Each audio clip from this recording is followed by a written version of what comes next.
Oke, kembali lagi di So Jadi Pandit dan kali ini gue akan membahas perihal seorang Erik ten Hag.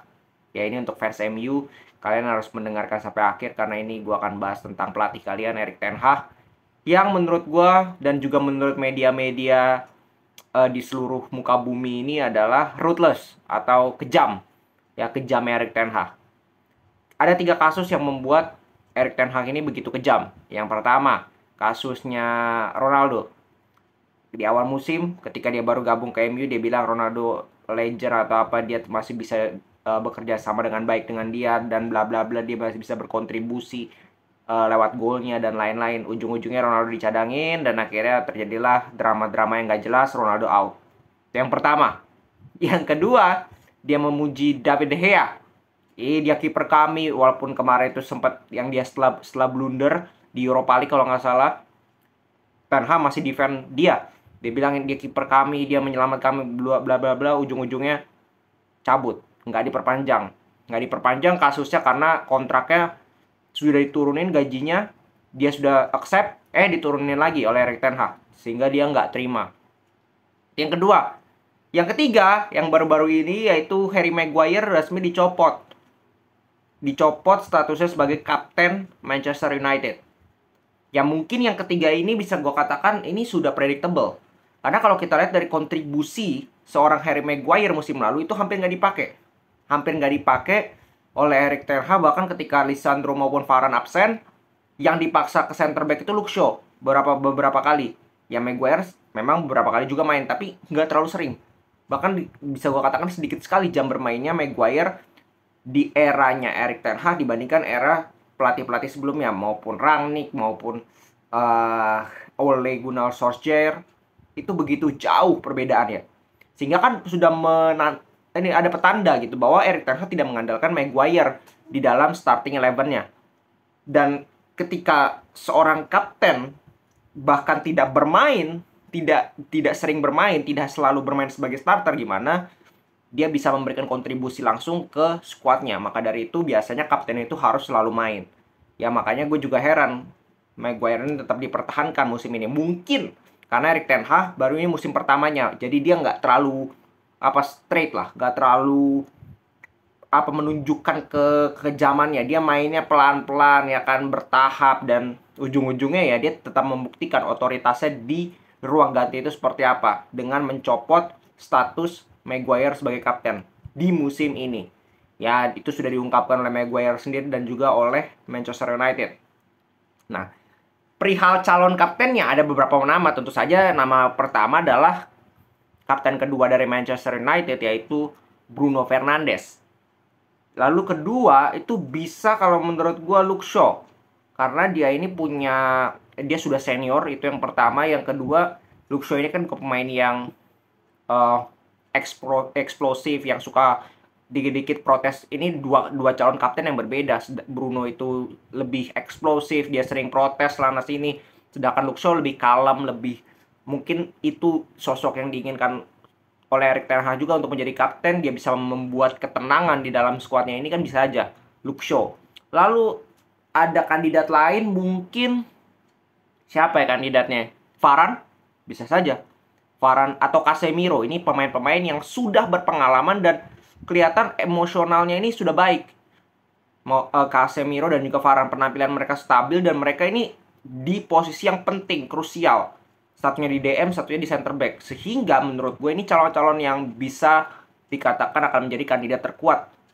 Siapa kapten selanjutnya dari Manchester United? Bisa aja empat-empatnya jadi kapten. Cuman kan ada kapten pertama, kapten kedua, kapten tiga, dan selanjutnya. Mungkin. Kita nggak ada yang tahu. Tapi itu sudah diungkapkan Erik ten Hag bahwa ini adalah keputusan 100% dari pelatih. Dan juga mungkin dia konsultasi dengan pemain-pemain lainnya di Manchester United. Itu biasalah. Jadi itu 3 kasus di mana kita membuktikan bahwa Erik ten Hag ini cukup kejam. Ya, cukup otoriter lah. Dia menunjukkan powernya di ruang ganti. Terutama mendatangkan pemain, itu juga dia pegang penuh haknya seperti apa. Onana datang, Mason Mount datang, sudah 2 pemain. Tampaknya ada 1 pemain lagi yang diincar oleh Erik ten Hag, yaitu Højlund. Tapi kita nggak tahu apakah mereka punya uang untuk mendatangkan Højlund. Catatan mereka untuk mendatangkan Højlund harus harus menjual pemain-pemain mereka. Contoh Maguire, Fred katanya diincar Fulham, bisa aja. Fulham ya? Ya, Fulham atau Galatasaray, gue nggak tahu lah. McTominay itu bisa dijual, Martial bisa dijual. Terus whoever siapa namanya Dalot atau Wan Bisaka salah satu dijual, atau siapapun mau dijual, Elanga mau di loan atau apa, itu kan bisa. Dari penjualan itu Dean Henderson katanya sudah dijual ke Nottingham dengan 20 juta. Itu kan lumayan pemasukan itu yang bisa dijadikan modal untuk mendatangkan Højlund. Karena Højlund ini harganya nggak murah loh. Katanya 80 juta minimal. Ya, gua nggak tahu lah Højlund itu sebagus apa. Ya, karena kalau yang gue lihat di Atalanta pun, ya memang dia top skor di negaranya. Cuman di Atalanta ya so-so aja. Kita lihat apakah dia bisa menjawab, menerima pressure yang begitu berat di Manchester United. Karena kalau kita lihat di MU, lu main satu match aja buruk langsung disorot. Nah itu gua nggak yakin dia bisa sebegitu stabilnya di musim ini. Jadi kembali lagi, apakah ini keputusan yang baik oleh Erik ten Hag? Dia begitu ruthless atau tegas? Ya ini keputusan yang baik ya kalau menurut gua. Bagaimana lu menjadi pelatih, lu harus punya otoritas, harus punya power di ruang ganti supaya pemain-pemain lu respect dan juga takut kepada lu. Jadi mereka akan menjalankan instruksi sesuai dengan yang lu pingin. Kalau lu tidak mendapatkan respect di ruang ganti, lu tidak ditakuti, ya ujung-ujungnya pemain akan melakukan sesukanya. Contoh Galtier dengan PSG. Galtier ini tidak punya otoritas kalau gue bilang di ruang ganti. Ada 3 kepala, 3 matahari, Neymar, Mbappe, Messi, ya dia nggak bisa kontrol. Ujung-ujungnya pemain bermain sesuka hatinya. Dan ujung-ujungnya kena siapa? Pelatih, Galtier yang dipecat. Jadi mungkin Erik ten Hag tidak mau itu. Ya kita bisa lihat mungkin dia tidak menghargai legend.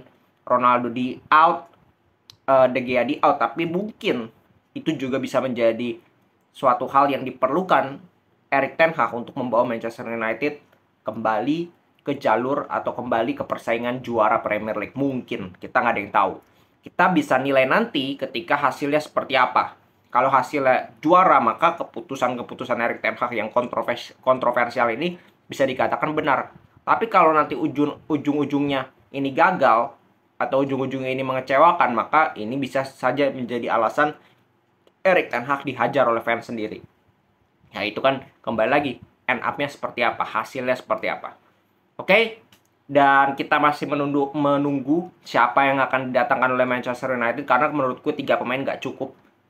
Begitu banyak posisi yang harus ditambal oleh United. Di gelandang katanya mau datengin Amrabat, itu juga perlu sebagai pelapisnya Casemiro. Karena kalau Casemiro cedera, itu impact-nya begitu besar. Jadi itu harus dicari. Lalu untuk back kanan pun menurutku nggak convince dengan si siapa Dalot dengan Wan Bisaka. Ya itu menurutku masih perlu diperbaiki lagi. Tapi apakah MU punya duit? Itu kembali lagi ke penjualan. Karena kalau ngarepin Sheikh Jassim itu sampai kapan, tahun debut mungkin baru bisa diakuisisi, karena lama banget prosesnya. Dan sekarang pun hening, gak ada proses apapun, gak ada kabar apapun. Jadi jangan berharap untuk season ini atau Juni ini MU akan resmi beli oleh Sheikh Jassim lalu duitnya bisa cair tiba-tiba. Nggak bisa seperti itu dan nggak bisa secepat itu. Perlu ada proses. Oke, segitu dulu pembahasan kali ini tentang Manchester United dan juga Erik ten Hag yang begitu ruthless tampaknya, tapi menurut gue ini demi kebaikan dari Manchester United. Salam sepak bola.